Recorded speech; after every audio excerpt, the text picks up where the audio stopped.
아무도 풀지 못한 수수께끼. 네, 아무도 풀지 못한 수수께끼라고 하는 주제로 오늘 삼손 두 번째 시간 우리가 좀 볼 텐데요. 우리 지난주에 이제 13장 삼손의 탄생과 삼손을 하나님께서 이 땅에 보내신 이야기가 13장에 나왔었습니다. 그래서 13장의 마지막은 이제 그 아이가 자라매라는 말씀으로 끝나요. 그러니까 삼손이 태어났고 이제 삼손이 성인이 되면서 13장이 끝납니다. 그리고 이제 성인이 된 삼손의 이제 첫 번째 스토리, 삼손이 드디어 이제 인생을 어떻게 살아가기 시작했는가를 성경이 기록하는데 그게 바로 오늘 14장에 이제 첫 번째 이야기가 등장해요. 여러분, 성인이 된 그 위대한 사사 삼손의 이 삶이 어떻게 여러분 시작됐을까 여러분 궁금하시죠? 그죠? 우리 한번 1절과 2절에 이렇게 나와 있습니다. 한번 읽어볼게요. 시작. 삼손이 딥나에 내려가서 거기서 블레셋 사람의 딸들 중에서 한 여자를 보고 올라와서 자기 부모에게 말하여 이르되 내가 딥나에서 블레셋 사람의 딸들 중에서 한 여자를 보았사오나 이게 그를 맞이하여 내 아내로 삼게 하소서 하매. 네, 와, 시작부터 우리 삼손, 네, 아주 스펙타클합니다. 그죠? 아주 육신이 충만한 그런 모습을 아주 보여주고 있어요. 자, 딥나에 갔다라고 해요. 딥나는 원래 이스라엘 땅이었어요. 단지파에게 분배받은 땅인데 블레셋에게 지금 빼앗긴 거예요. 그래서 그 딥나라는 땅에 지금 적군인 이방 족속인 블레셋 민족이 이미 그곳에 모여 사는 곳이었습니다. 근데 지금 그 블레셋 사람들이 살고 있는, 이방인들이 살고 있는, 그것도 적군들이잖아요. 적들인데 적들이 살고 있는 그 동네에 가서는 거기 사는 예쁜 여자에게 반해버렸어요. 지금. 그죠? 여러분 상상해 보세요. 지금 블레셋을 무찌르고 구원하기 위해 부르심받은 사람인데 지금 블레셋을 치는 게 아니라 지금 블레셋 여자에게 반해가지고 블레셋 여자랑 결혼을 하겠다라고 말하는 지금 이 아들의 반응, 그렇죠? 부모의 반응은 여러분 생각해 보세요. 우리 지난주에 13장에서 얼마나 그 웅장하게 삼손을 하나님이 보내주셨어요. 이 아들은 자식이 없던 이 삼손 부모님에게 이 아들은 블레셋에게서부터 너희를 구원할 구원자다라고 웅장하게 이런 음성을 받고 나왔는데 블레셋에 가가지고는 막 그냥 거기 여자랑 지금 놀아나려고 하는, 그러니까 여러분 부모님의 마음이 여러분 너무너무 사실은 열받고 절망적이었을 것 같아요. 그래서 3절에 이제 부모님이 설득을 하죠. 그의 부모가 그에게 이르되 네 형제들의 딸들 중에나 네 백성에 어찌 여자가 없어서 할례받지 아니한 블레셋 사람이랑 아내를 맞으려 하느냐 하니 삼손이 그의 아버지에게 이르되 내가 그 여자를 좋아하오니 나를 위하여 그 여자를 데려오소서 하니라. 완전 지금 금쪽이 삼손입니다. 그죠? 그러니까 뭐 상관없다 이거. 내가 좋은데 어떻게 하라는 거야? 일단 예쁜데 어떻게 해요? 이러면서 예쁜 여자가 좋단 말이에요. 이러면서 지금 데려와라, 나 결혼시켜주라. 지금 삼손이 지금 아버지에게 지금 대치가 일어나고 있습니다. 근데 여러분 여기 우리 3절을 보니까 제가 표시해놨죠. 내가 그 여자를 좋아하오니 라고 돼 있어요. 근데 여기에 좋아하다라고 하는 단어가 히브리어 원어를 보면 야샤르라고 하는 단어로 기록되어 있습니다. 그러니까 이 야샤르라고 하는 단어를 이제 원어 그대로 좀 직역을 해보자면 이렇게 표현할 수 있어요. 그 여자가 내 눈에 옳다 이렇게 표현할 수 있어요. 내 눈에 옳습니다 그렇게 표현하는 거죠. 근데 여러분 여기에 이제 원래 올바르다, 옳다라고 하는 표현으로 야샤르라는 단어가 많이 사용돼요. 근데 이 옳다라고 하는 뜻을 가진 이 야샤르가 사사기 성경의 또 다른 곳에 사사기 저자는 똑같이 사용을 해놨어요. 그러니까 어디에 이 야샤르라는 단어를 똑같이 사용했냐면 사사기 전체 책을 요약하는, 전체를 대표한다고 볼 수 있는 그 구절에 이 단어를 사사기 저자가 똑같이 사용하는 걸 볼 수 있어요. 어디에 이 야샤르라는 단어가 똑같이 나오냐면 17장 6절입니다. 그때 이스라엘에 왕이 없으므로 사람마다 자기 소견에 옳은 대로 야샤르, 여기에 똑같은 야샤르라는 단어가 쓰여져 있어요. 자, 삼손이 보기에 이게 내가 보기에 옳습니다. 내가 보기에 옳은 대로 행동합니다. 이렇게 말하고, 그리고 이스라엘도 자기 소견에 옳은 대로 행하였더라 이렇게 되어 있어요. 여러분 이게 뭘 얘기해 줄까요? 지금 사사기 저자가 분명히 의도하는 뭔가가 있어요. 사사기 저자는 삼손을 통해서 지금 이스라엘의 모습을 투영하고 있어요. 하나님 없이 자기 좋을 대로 움직이던 이스라엘처럼 자기 보기에 그저 좋은 대로, 육신대로, 자기 생각대로, 자기의 보기에 좋은 대로, 내가 원하는 대로 마음껏 육신대로 살아가는 그런 삼손의 모습을 지금 투영해서 지금 보여주고 있다는 거예요. 자, 그러니까 지금 사사기 저자가 이 뒤에 이제 이스라엘이 자기 옳은 대로 행동하더라를 앞에 삼손에다가 투영해서 똑같이 그 여자를 볼 때 내가 보기에 옳습니다. 이 단어를 썼어요. 그러면 사사기 저자의 우리가 의도를 한번 분석해 볼 수 있겠죠. 지금 삼손의 행동이 조금 정상적이라는 거예요? 아니면 좀 비정상적이라는 거예요? 비정상적이라는 것을 지금 사사기 저자는 이야기를 하고 있는 거죠. 너무 하나님 뜻을 떠나서 지 멋대로 행동하니까 비정상적이다라고 얘기하는 거예요.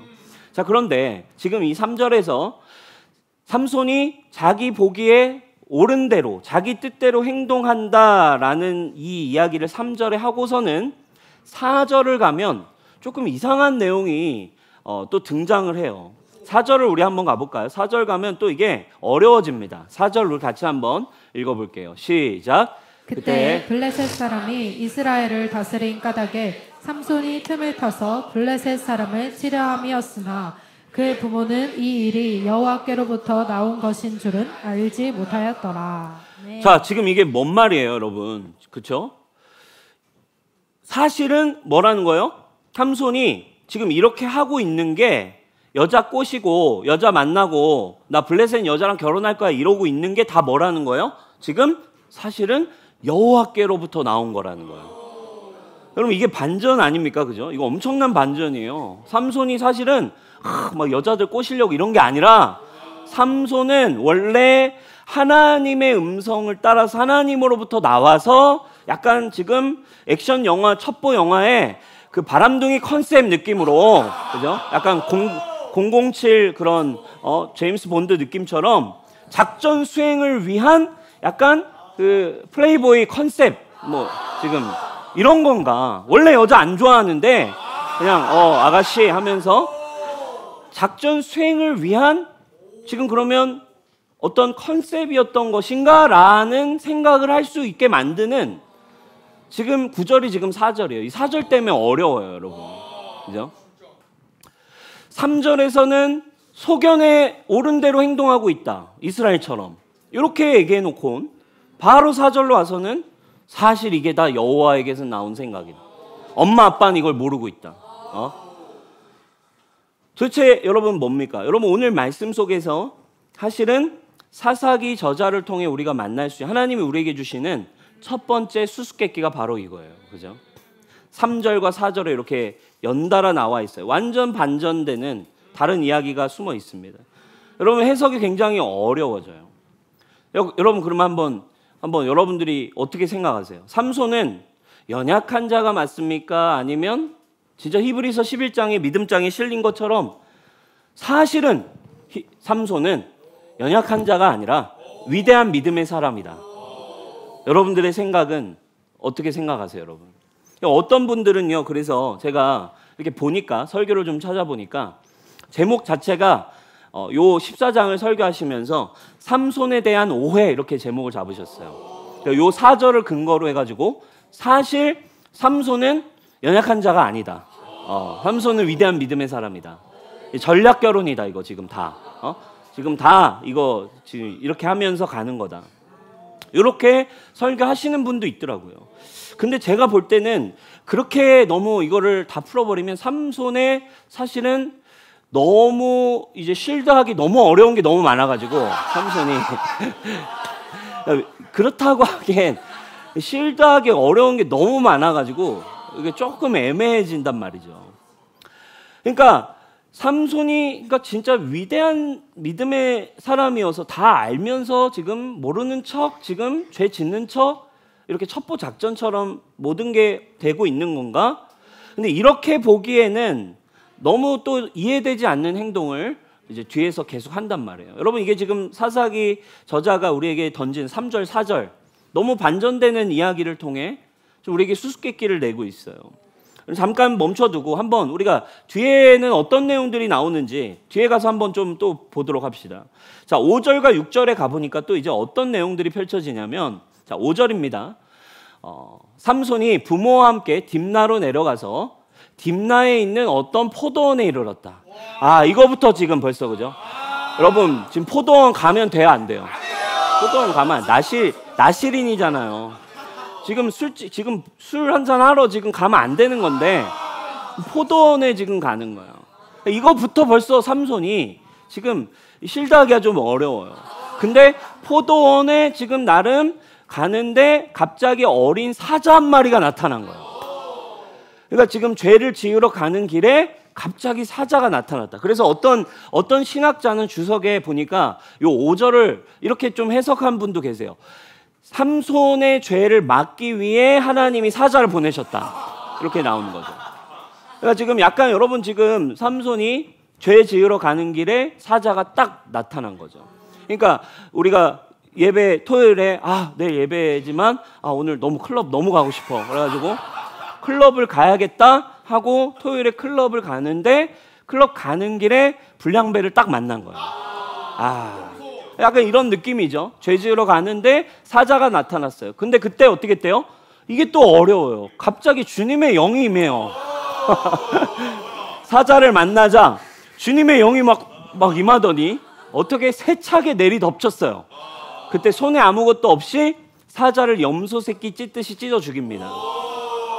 근데 또 여기서 이걸 부모에게 또 말하질 않아요. 거짓말을 또 합니다. 왜 부모님께 말하지 않습니까? 이게 시체니까, 그렇죠? 결국 죽이게 되면 시체니까 또 포도원도 안 되지, 그리고 시체도 안 되지.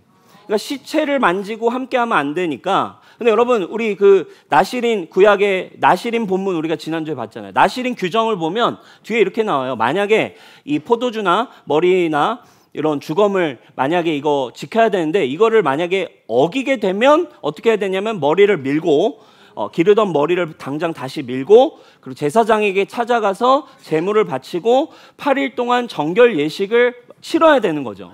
그러니까 지금 엄마한테 시체 만졌다고 하면 이 엄마 또 이제 난리 나는 거죠. 이제 막 데리고 막 이제 가가지고 수련회 또 가야 되고 또 막 이제 막 회복하려면 막 이거 복잡해지는 거예요. 그러니까 지금 이 삼손이 입 딱 닫고 엄마한테 지금 이거 죽인 거 얘기를 딱 안 하는 거예요. 그러니까 여러분 지금 이것도요.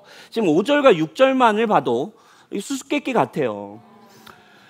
지금 육신 충만한 삶을 여전히 살아요. 지 소견에 오른 대로 육신대로 사는데 또 어때요? 하나님의 영은 임해서 또 사자는 죽일 수 있게 되고 그런데 또 거짓말하면서 하나님의 법을 마음대로 어기는 이 삼손의 모습.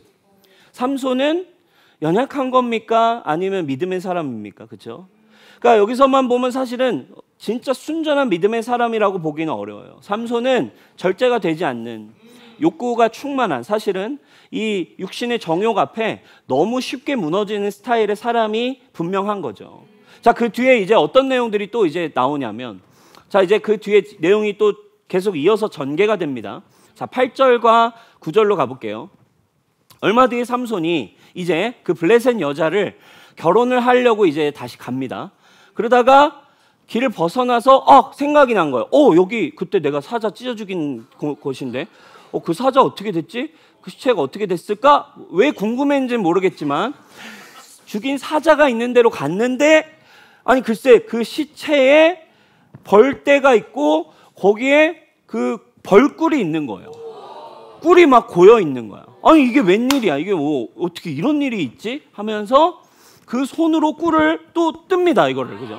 만지면 안 되는데 그걸 또 이렇게 막 그냥 어기고 시체 뭐 이런 거 이제 상관이 없는 거야. 그러니까 이 욕구 눈앞에 욕구가 보이면 삼손은 욕구 앞에 그냥 3초도 고민 없이 바로 딱 이렇게 꿀을 들어가지고 막 뭐래요? 떠다가 걸어가며 먹었대요. 걸어가며. 맛있다? 너무 맛있다. JMT 막 이러면서 너무너무 맛있게 먹다가 이거를 또 문제는 부모님한테도 엄마 이거 먹어봐, 한번 먹어봐. 야, 이거 웬 꿀이야?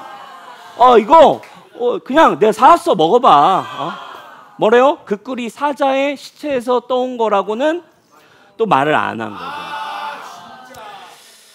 그러면 이 영과 육의 이 반복이 이 삼손의 삶을 보니까 계속되는 것을 이 저자는, 사사기 저자는 영과 육이 뒤죽박죽 되어 있는 걸 사실은 의도적으로 계속 보여주는 것 같아요.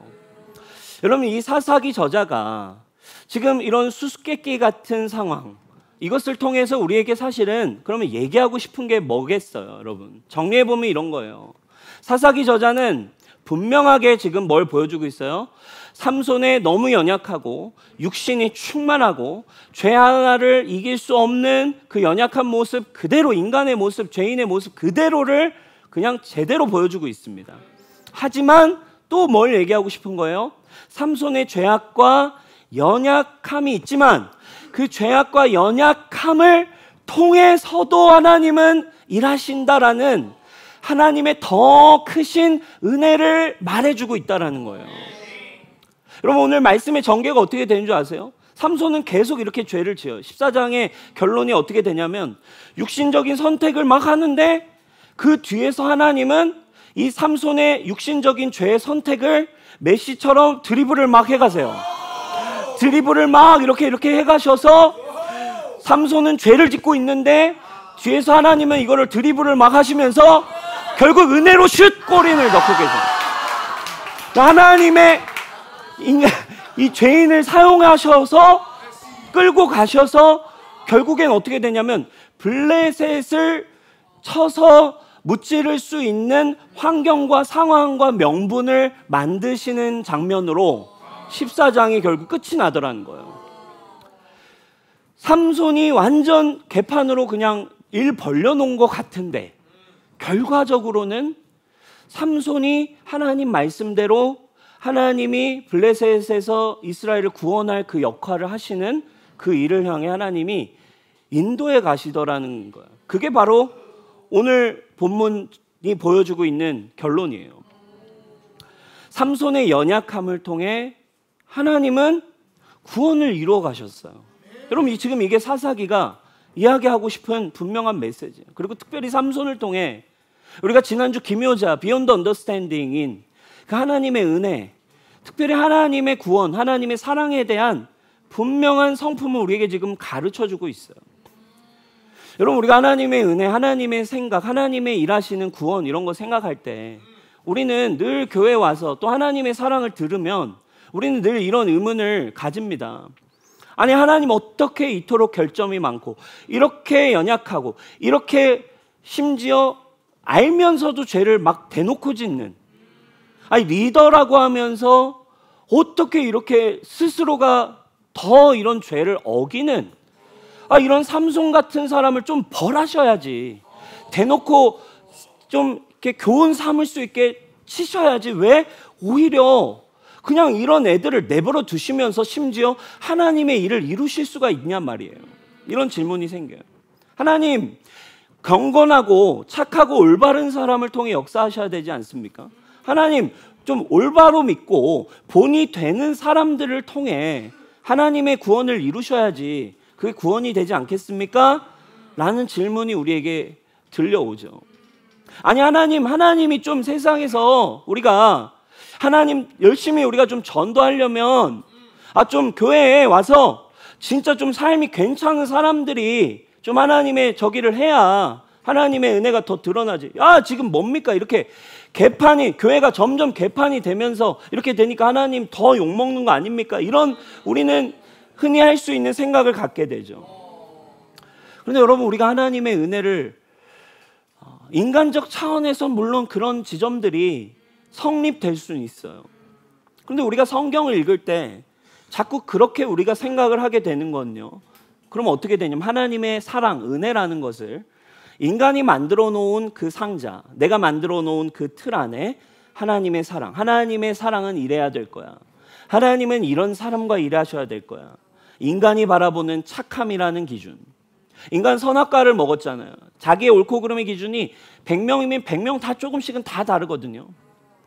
자기가 가지고 있는 올바름의 기준, 착함의 기준, 의로움의 기준에서 하나님이 역사하셔야 동의가 되고, 뭔가 내 기준에서 조금은 못 믿어오고 조금은 연약해 보이고 조금은 짜증나는 사람이 하나님의 은혜를 얘기하면 하나님의 은혜가 동의되지 않는, 우리의 생각 여러분 있지 않으세요? 그죠?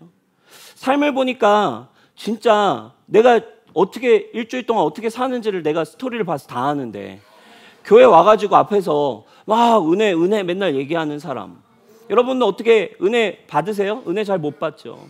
이게 여러분, 이게 다 사실은 우리가 뭘 모르고 있는 건 사실은 하나님이 우리에게 주신 하나님의 관점의 은혜를 잘 모르기 때문에 일어난 현상이죠. 하나님이 그 우리가 만들어 놓은 틀 안에서 역사하셔야만 될 것 같다라는 은혜에 대한 우리는 착각이 있어요. 데이비드 잭맨이 사사기 룻기라고 하는 이제 책을 이제 사사기 이제 연구하는 책입니다. 데이비드 잭맨이라고 하는 분이 쓴 책에서 그 사사기에 대한 내용을 이렇게 좀 서술해 두셨어요. 제가 좀 발췌해서 가져왔는데 제가 한번 읽어드릴게요. 이런 얘기로 시작을 합니다. 사사기는 인간의 일반적인 모든 개념을 다 뒤엎어버린 책이래요. 사사기는 성경 전체와 마찬가지로 뭘 얘기하는 거래요? 받을 자격이 없지만 거저 주시는 자비와 은혜에 대한 책이에요. 그렇다고 해서 우리가 어떻게 행동하는지가 중요하지 않다는 말은 아니다. 여전히 죄를 짓는 사람은 그 죄에 대한 고통을 당할 것이다. 그러나 하나님은 우리의 실패를 통해 하나님의 성공의 재료로도 사용하시기도 한다는 사실에 우리는 기뻐할 수 있다는 거예요. 우리가 하나님을 내 생각 속에 꽁꽁 묶어 놓았다거나 하나님이 언제 어떻게 역사하실지 우리가 다 안다고 절대로 상상하지 마라. 하나님은 할 수 없어, 혹은 하시지 않을 거야 라고 말했다가는 우리는 우리의 잘못된 판단에 깜짝 놀라게 될 수 있다는 거예요. 사사기를 연구하고 풀어놓으면서 이렇게 얘기한, 사사기는 온통 하나님의 은혜, 자비가 어떠한 수준인지를 우리에게 가르쳐준 책이지 인간의 잘못됨을 고발하는 책이 아닌 거예요. 우리의 개념을 바꾸셔서 우리의 틀을 깨셔서 더 크신 하나님의 은혜를 경험하게 하는 책, 그게 바로 성경이고 여러분 또 사사기인 줄 믿으시기 바래요. 우리 팀 켈러 목사님이 쓰신 당신을 위한 사사기 책에서도 이렇게 이 부분에서 이런 표현을 써놓으셨어요. 놀라운 진실은 하나님이 죄인들을 통해 그리고 죄악된 상황들을 통해서 역사를 하신다는 거. 이게 우리는 좀 어려워요. 근데 여러분 어렵다고만 얘기할 수 있어요? 여러분은 얼마나 의로우세요? 그죠? 여러분 얼마나 올바르길래? 그죠? 여러분 그게 아니에요. 여러분 하나님의 은혜가 더 큰 거죠. 하나님은 우리의 삶의 어두운 난국 속에서도 모든 것이 잘 되고 있을 때만큼이나 하나님의 백성을 축복한다는 약속을 지키십니다. 아무리 어려워도 안 되는 게 아니라 하나님의 약속은 변함이 없다는 거예요. 내가 어렵다고 느끼는 것뿐인 거죠. 심지어 우리 자신의 죄조차도 하나님이 우리를 구원하시거나 우리를 사용하시는 거 막을 수가 없대요. 신비롭게, 그리고 우리의 이해를 능가해서 beyond understanding, 하나님께서는 사람들의 자유 그리고 흔히 결점이 있는 선택임에도 하나님은 그럼에도 역사를 하신다.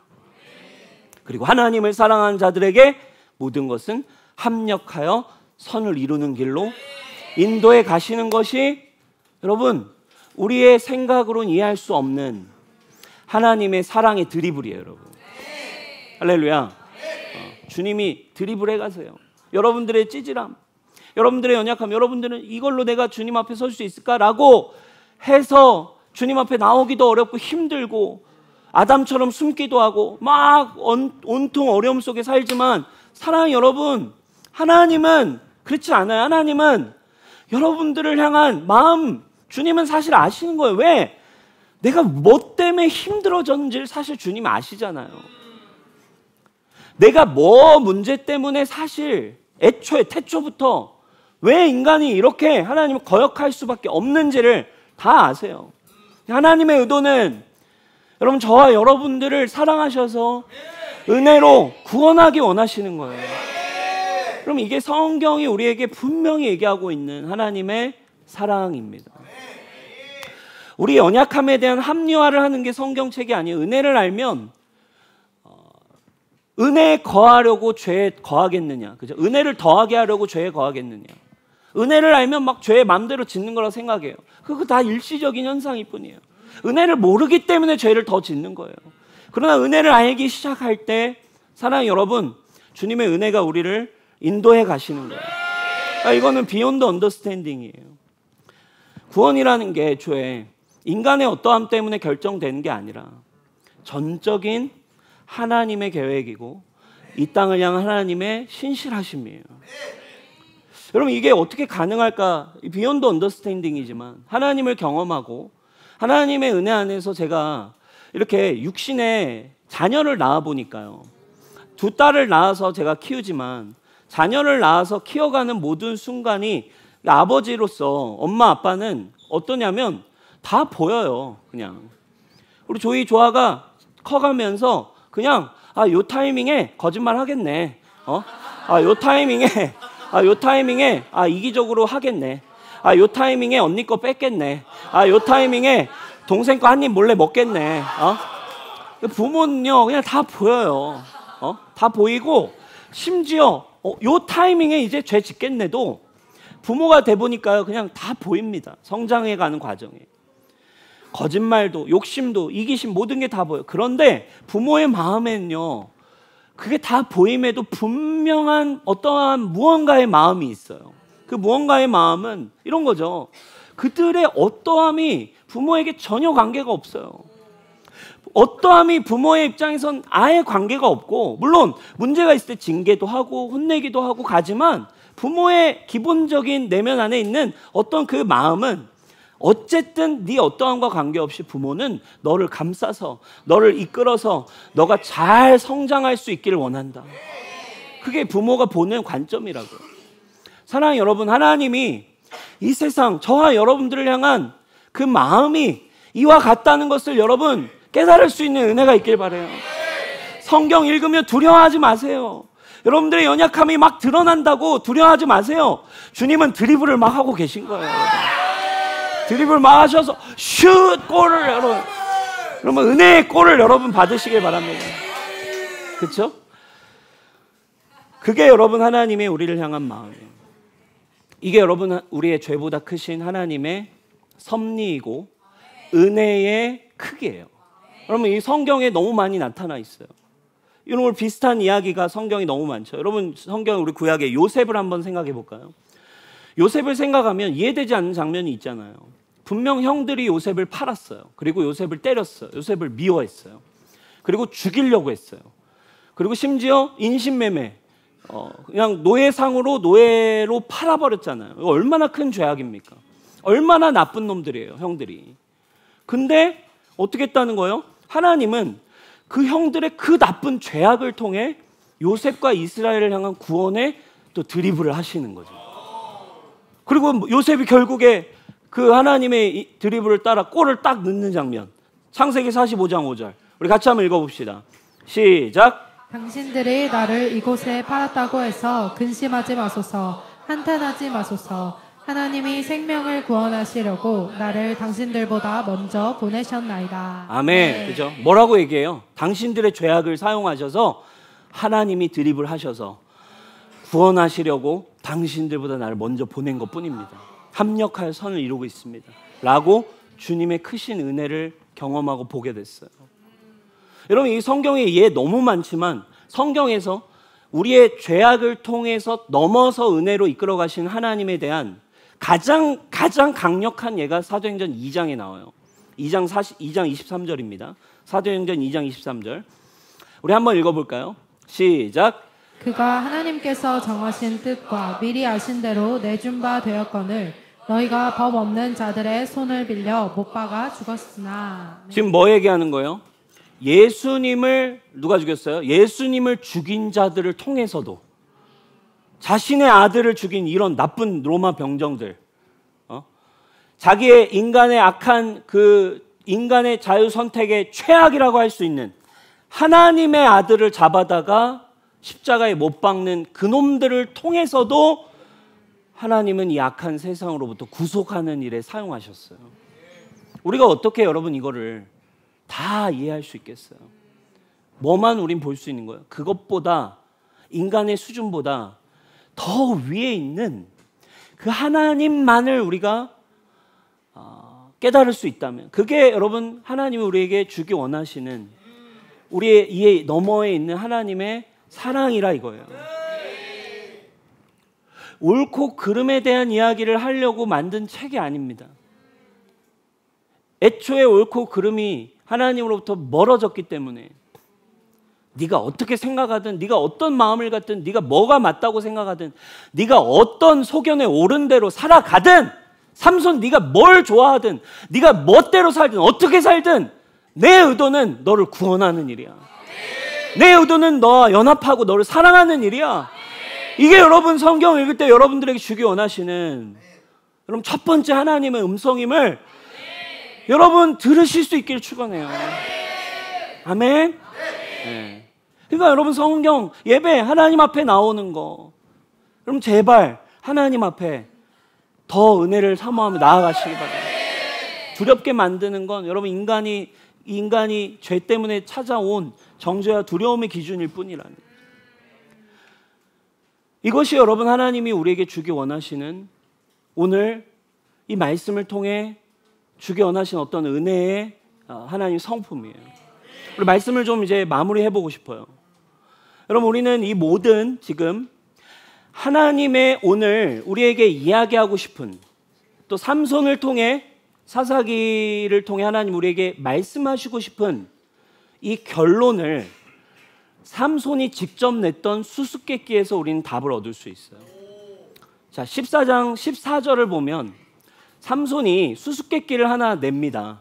근데 이 수수께끼를 뭐 내냐면, 지금 결혼식에 간 거 아니에요? 지금 블레셋 여자랑 이제 결혼하려고 모였어요. 그래서 사람들, 블레셋 막 친구들이 지금 모여왔습니다. 파티가 일주일 동안 열려요. 근데 삼손이 기발한 아이디어가 생각났나 봐요.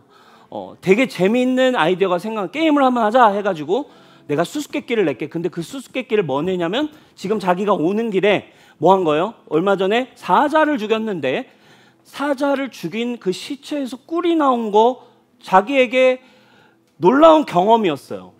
그래가지고 요거는 아무도 못 맞추겠지 해가지고는 지금 요걸 가지고 수수께끼를 지금 내는 거죠. 자신의 경험을 토대로, 그래 너희가 이걸 맞추면 30명에게 내가 선물 다 준다. 근데 니네가 못 맞추면 니네가 나한테 이 선물 줘야 된다. 좀 요렇게 지금 계약하고 수수께끼를 냈단 말이에요. 14절 우리 같이 한번 읽어볼게요. 시작. 그래서 삼손이 그들에게 수수께끼를 내놓았다. 먹는 자에게서 먹는 것이 나오고 강한 자에게서 단 것이 나왔다. 그러나 그들은 사흘이 지나도록 수수께끼를 풀 수가 없었다. 아니, 이 수수께끼를 냈는데 아무도 못 푸는 거예요. 지금 자기의 사자를 잡고 꿀을 먹었던 경험으로 이걸 얘기하니까 어떻게 알겠어요? 여러분 이 수수께끼의 정답이 뭐였어요? 이 정답은 이거잖아요. 죽은 사자에게서 꿀이 나온다. 이게 지금 삼손이 알고 있는 정답이에요. 근데 여러분 만약에 정답을 죽은 사자에게서 꿀이 나온다, 이게 정답이었어! 라고 만약에 얘기를 하면 보통 사람들의 흔한 반응이 뭐겠어요, 여러분? 그게 뭐야? 미쳤어? 말이 돼? 죽은 사자에서 꿀이 나오는 거 뭔 소리야? 어떻게 그런 일이 있어? 싶은 일이에요. 어떻게 그런 일이 일어나? 그게 말이 돼? 여러분 이 수수께끼는요, 세상 누구도 답을 할 수 없는 수수께끼예요. 죽었으면 썩고 더럽고 냄새나고 세균이 가득하고 죽어서 가장 더러운 곳인데 거기서 나를 달콤하게 해주고 나를 기쁘게 해줄 꿀이 나온다고? 말이 돼? 아니, 연약하면 죄인이고 죄값을 치러야지. 삼손 죄인이면 죄값을 치러야지. 아니, 그 연약한 죄인에게서, 죽을 수밖에 없는 죄인에게서 살릴 만한 구원이 나온다고? 그게 말이 돼? 죽고 더러운 곳인데 거기서 뭔가 우리를 기쁘게 할 수 있는 새로운 꿀 같은 게 나와? 그게 세상에 일어날 수 있는 일이야? 여러분, 그렇죠. 아무도 풀 수 없어요. 그런데 여러분, 이런 일이 일어난 곳이 한 곳이 있어요. 어딥니까? 바로 십자가인 줄 믿습니다. 우리 고린도서 1장 18절입니다. 십자가의 도가 멸망하는 자들에게는 미련한 것이요, 구원을 받는, 은혜로 구원을 깨달은 우리에게는 그 십자가는 능력이 됩니다. 십자가는 미련한 거예요. 가장 추악해. 저주와 죽음이 일하는 곳, 시체가 있는 곳, 가장 고통받고 저주가 가득한 그 낮고 더러운 곳인데, 근데 거기서 꿀이 나온다고? 거기서 생명이 나온다고? 거기서 나를 기쁘게 해줄 무언가가 나온다고? 그게 여러분 십자가예요. 가장 낮은 곳이 되었지만 그곳은 가장 아름다운 생명이 넘치는 곳이 되었어요. 말이 안 돼요. 말이 안 되는 수수께끼 같은 것이 바로 여러분 이 하나님의 은혜 십자가 아닙니까? 말이 안 돼요. 이해할 수 없어요. 어떻게 깨달아? 누가 풀 수 있습니까? 그래서 여러분 신약 성경을 보면 성경은, 복음은 아무도 풀 수 없는 수수께끼처럼 감추어진 비밀이라고 표현해요. 감추어져 있어. 도대체 그게 뭐야? 말이 돼? 아니 내 어떠한과 관계없이 끝까지 언제나 변함없이 날 사랑한다고? 아니 이래도 무한리필이라고? 아니 이래도 나를 사랑할 수 있다고? 그게 어디에 있어? 그런 게 세상에 어디 있어? 비밀에 감추어진 수수께끼 같은 복음인데 세상의 지혜로는 알 수 없어서 우리 고린도서 1장 뒤로 가면 뭐예요? 전도의 미련한 방법으로만 이것을 알게 하셨대요. 할렐루야. 이것을, 이 수수께끼를 답을 찾고 성령에 의해 깨달은 자들, 이 십자가는 가장 미련하고 비천한 것인데 이거 내가 경험해 보니까 거기에서 꿀이 나와. 할렐루야. 여기에서 나를 살릴 수 있는 무언가가 나왔어. 진짜야. 내가 경험했다니까. 세상 사람들은 몰라요. 그래도 전도의 미련한 방법으로만 이 수수께끼를 깨달을 수 있게 주님이 해주셨어요. 세상의 지혜로 알 수 없는, 말도 안 되는 이 복음이 나타난 것이 바로 이 십자가, 예수 그리스도의 복음인 줄 믿습니다. 사사기는 뒤로 갈수록 하얀 곡선이에요. 인간적으로 의로워 보이거나 멋진 사람이 나오질 않아요. 점점 더 못나고 점점 더 못된 사람들만 나옵니다. 그 못된 사람들, 이러니까 교회가 어려워지지라고 비난하라고 사사기를 쓰신 게 아니에요. 그런 삶임에도 하나님의 구원이 끊어지지 않았고, 그러한 연약함임에도 하나님의 사랑은 변치 않았고, 하나님의 약속은 여전히 실행되어서 우리에게 예수 그리스도 생명과 은혜가 우리에게 찾아왔다. 하나님이 세상을 이처럼 사랑하사 독생자를 그래도 우리에게 보내주셨다. 이게 여러분 성경 아닙니까? 그걸 보여주기 원하는 게 여러분 성경이죠. 나보다 더 한심한 사람, 더 엇나간 사람도, 사사기처럼 이렇게 파렴치한 사람도 품으셨는데 하물며 너를 못 품겠냐? 더 마음껏 죄지어라, 이게 아니죠. 사랑 여러분, 수수께끼를 풀 수 있는 은혜가 있기를 바라요. 더 연약한 사람 통해서도 은혜를 베푸시는 그 하나님의 은혜를 여러분, 그 수수께끼 감추어진 비밀이 사랑 여러분들의 삶에 풀어질 수만 있다면, 그때부터 여러분 인생은 답이 찾아지는 거죠. 여러분, 제가 여러분 삼손처럼 수수께끼를 한번 낼게요. 내 손에, 지금 삼손의 경험은 그런 거예요. 사자를 내 손으로 죽였는데, 내 손에 죽임을 당했는데 그 죽임 당한 것에서 나를 기쁘게 할 꿀이 나오는 거, 이게 뭐냐라고 물은 거예요. 여러분, 이 질문은 분명하게 하나님의 은혜와 하나님의 십자가의 비밀을 예표하고 있는 수수께끼라 이거예요. 내 죄 때문에 내 이름표 달고 내가 내 손으로 나 때문에 처참하게 죽임을 당하게 되셨는데도 그 안에서 나를 구원할 생명이 나오는 게 도대체 뭘까요, 여러분? 내 이름표 달고 나 때문에 지금 고통을 당해 처참하게 죽으셨지만 나를 영원한 생명으로 이끌어갈 수 있는 그 말씀, 송이꿀과 같은 말씀이 나오는 곳이 어디겠어요? 사랑 여러분, 복음밖에 없는 거죠. 어찌 그런 일이 일어납니까? 그게 바로 십자가라 이거예요. 우리의 모든 죄보다 크신 사랑. 내 손으로 나 때문에 내 손으로 직접 죽였지만 근데 그 내가 죽인 곳에서 나를 살리는 생명이 일어나는 사랑. 여러분 복음을 받으셨습니까? 진짜 은혜 안에 살고 있어요. 근데 왜 아직도 여러분들은 여러분들의 틀 안에서 세상을 보세요? 이미 이해할 수 없는, 이미 우리의 이해를 넘어서 말도 안 되는 은혜, 말도 안 되는 은혜가 그냥 한번 받고 그냥 좋은 게 아니에요. 여러분 이 십자가를, 이 수수께끼가 풀어진 인생은 이제 새로운 차원의 나라로 들어가는 거예요. 더 이상 묶임이 없고 더 이상 어려움이 없고 진리가 우리를 자유케 하는 인생. 사랑하는 여러분, 오늘 이 십자가의 은혜 앞으로 여러분 나아가시기를 축복해요. 여러분 오늘 이 본문의 말씀처럼 여러분들은 이 수수께끼를 푸셨어요? 제가 질문했어요. 삼손처럼. 삼손이 이 수수께끼를 냈을 때 그게 뭐야? 그런 게 어딨어? 아무도 몰라. 알 수가 없어. 함께 했던 모든 사람이 아무도 맞출 수 없었습니다. 그냥 다 그렇게 됐어요. 여러분, 저는 원하기는 우리 뉴송교회 이 십자가의 비밀, 아무도 인생으로는 풀 수 없는 이 복음, 이 십자가의 비밀을 주님이 수수께끼를 내실 때 그냥 성전 뜰만 밟고 예배당에 왔다만 가면서 수수께끼를 풀지 못하고 답을 얻지 못하는 인생이 없기를 축원합니다. 모두가 이곳에 나와 감추어진 비밀인 예수 그리스도의 그 생명, 죽음당한 십자가가 나를 살릴 꿀과 같은 생명으로 나에게 다가오는 이 놀라운 은혜가 여러분 우리 모든 뉴송교회 여러분들의 인생에 풀어지는 은혜가 있기를 예수님의 이름으로 축복합니다. 우리 하나님께 영광의 박수 올려드립시다. 우리 자리에 일어나서 우리 하나님의 은혜를 찬양합시다.